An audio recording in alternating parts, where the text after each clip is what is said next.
Bismillahirrahmanirrahim. Assalamualaikum warahmatullahi wabarakatuh. Perkenalkan, kami dari kelompok 1 yang beranggotakan saya, Narnarani Nilam Pratiwi, dan teman saya Siti Wardatul Aini. Pada kesempatan kali ini kami akan membawakan materi pertama yang dengan judul Hukum Perkawinan Islam dalam Diskursus Fikih, Klasik, dan Kontemporer. Baik, langsung saja kepada materinya. Pertama adalah pengertian pernikahan. Nikah sendiri berasal dari bahasa Arab. Secara bahasa berasal dari bahasa Arab, yaitu nakaha yankihu, yang artinya perjanjian antara laki-laki dan perempuan untuk menjadi suami istri. Sedangkan menurut istilah yang dijelaskan oleh Zain al-Din al-Malibari mengatakan bahwa wa syar'an akadun yatadammanu ibahati bil lafdi ankahin au tazwijin, yang artinya menurut syara, nikah adalah akad yang memperbolehkan untuk berhubungan intim antara laki-laki dan perempuan menggunakan lafaz nikah atau tazwij. Adapun yang mengatakan dalam istilah fikih biasa menggunakan kata nikah atau zawaj, sedangkan di Indonesia lebih sering menggunakan kata perkawinan. Sering terjadi perbedaan antara perkawinan dan pernikahan. Sebenarnya antara kata pernikahan dan perkawinan itu memiliki arti yang sama saja, hanya saja beda dari penarikan akar katanya. Selanjutnya ada pun pengertian nikah menurut ahli usul. Yang pertama ada ahli usul Hanafiyah. Ahli usul Hanafiyah mengatakan bahwa asli kata dari nikah adalah setubuh, sedangkan majazi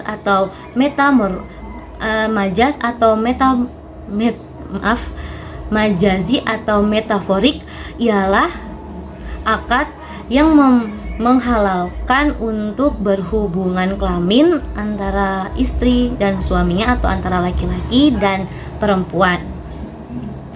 Sedangkan menurut ahlu usul Syafi'iyah mengatakan bahwa asli dari kata nikah adalah akad yang memperbolehkan laki-laki dan perempuan melakukan hubungan kelamin, sedangkan untuk majazi atau metaforiknya adalah bersetubuh. Kemudian adapun pendapat menurut Abu Qasim al-Zaid, Imam Yahya, dan Ibnu Hazm, mereka merupakan sahabat-sahabat Abu Hanifah, mengatakan bahwa nikah sendiri memiliki kandungan dua arti tersebut, yaitu setubuh dan juga akad. Selanjutnya adalah hukum pernikahan. Hukum pernikahan dibagi menjadi 5, yaitu wajib, yang kedua sunnah, yang ketiga makruh, yang keempat mubah, dan yang kelima adalah haram. Seseorang dikatakan wajib untuk menikah jika seseorang tersebut sudah mampu baik secara fisik maupun finansial. Dan juga jika dia tidak menikah, takutnya dia akan melakukan zina. Selanjutnya adalah sunnah. Seseorang dikatakan sunnah untuk menikah apabila memiliki nafsu yang sudah terdesak, memiliki nafsu yang sudah mendesak, juga sudah mampu baik fisik dan finansial, namun masih bisa menahan dirinya dari hawa nafsu. Lalu yang ketiga adalah makruh. Seseorang dikatakan makruh untuk menikah apabila ia memiliki penyakit lemah syahwat dan belum bisa menafkahi sang istri. Selanjutnya adalah mubah. Seseorang dikatakan mubah untuk menikah apabila dia sudah bisa menikah, akan tetapi belum ada rasa ingin untuk menikah. Ia juga bisa menahan hawa nafsunya dan juga belum mempunyai keinginan untuk memiliki anak atau keturunan. Dan yang terakhir, hukum nikah berstatus haram. Seseorang dikatakan haram untuk menikah apabila jika ia menikah akan merugikan sang istri, tidak bisa memberikan nafkah, baik itu lahir maupun batin. Selanjutnya adalah syarat-syarat dan juga rukun-rukun dalam pernikahan. Syarat sendiri dibagi menjadi 4. Yang pertama adalah syarat untuk calon pengantin, yang kedua adalah syarat untuk saksi, yang ketiga adalah syarat untuk wali, dan yang keempat adalah syarat ijab kabul. Yang pertama adalah syarat calon pengantin. Syarat calon pengantin dibagi menjadi 2, syarat calon pengantin perempuan dan syarat calon pengantin laki-laki. Saya akan menjelaskan yang pertama adalah syarat calon pengantin laki-laki. Adapun syarat-syarat untuk calon pengantin laki-laki, yang pertama harus beragama Islam, yang kedua merupakan seorang laki-laki, yang ketiga tidak sedang mengerjakan haji atau umroh, yang keempat bukan merupakan mahram dari calon istrinya, yang kelima menikah atas kerelaan dirinya sendiri atau tidak dipaksakan oleh siapapun. Yang keenam, mengetahui wali yang sah untuk akad nikah tersebut. Yang ketujuh, mengetahui bahwa perempuan yang akan dinikahi tersebut boleh dinikahi atau sah hukumnya untuk dinikahi. Dan yang terakhir, tidak mempunyai 4 orang istri pada satu masa yang sama. Selanjutnya adalah syarat-syarat bagi calon pengantin perempuan. Syarat yang pertama adalah beragama Islam. Yang kedua tentunya seorang perempuan. Yang ketiga bukan mahram dari calon suami. Yang keempat tidak dalam masa iddah. Yang kelima tidak sedang mengerjakan ihram haji atau umroh. Yang keenam atas kemauan dirinya sendiri kecuali seorang anak gadis. Yang ketujuh bukan merupakan istri orang lain. Selanjutnya adalah syarat bagi wali.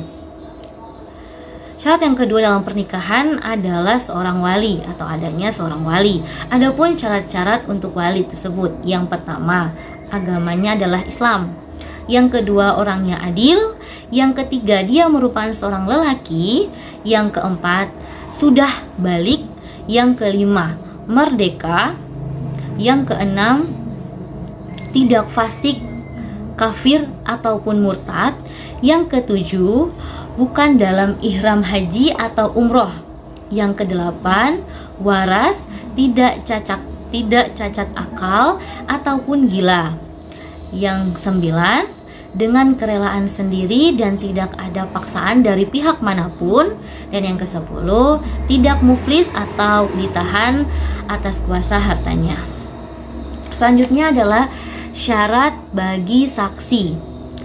Adapun syarat-syarat untuk seorang saksi dalam pernikahan, yang pertama adalah beragama Islam, yang kedua lelaki, yang ketiga balik, yang keempat berakal, yang kelima adalah merdeka, yang keenam sekurang-kurangnya 2 orang, yang ketujuh memahami kandungan lafaz ijab dan qabul, yang kedelapan dapat mendengar, melihat dan bercakap, yang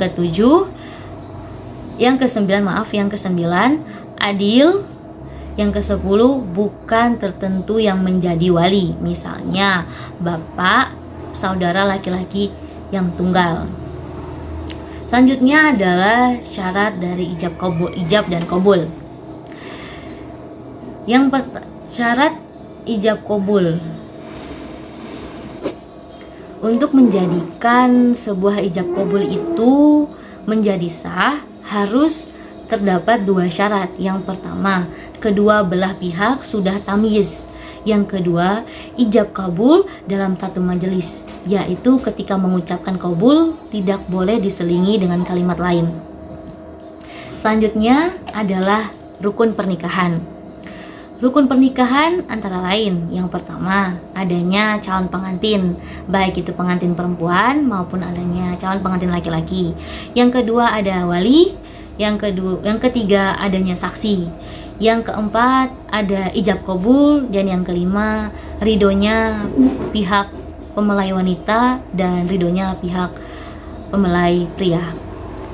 Baik, itulah materi yang dapat saya bawakan. Materi selanjutnya akan dibawakan oleh teman saya, yaitu Siti Wardatul Aini. Terima kasih. Baiklah, selanjutnya saya akan membahas materi tentang rukun dan syarat pernikahan menurut 4 imam mazhab. Terdapat beberapa perbedaan pendapat di kalangan imam mazhab. Imam Syafi'i, Hanafi, dan Hambali sepakat bahwa pernikahan itu tidak adil tanpa adanya saksi. Tetapi Imam Hanafi memandang cukup dengan hadirnya 2 orang laki-laki atau seorang laki-laki dan 2 orang perempuan tanpa disyaratkan harus adil. Sedangkan menurut Imam Malik, pernikahan itu terdiri dari wali pengantin perempuan, calon pengantin perempuan, calon pengantin laki-laki, mahar atau mas kawin, dan akad ijab kabul.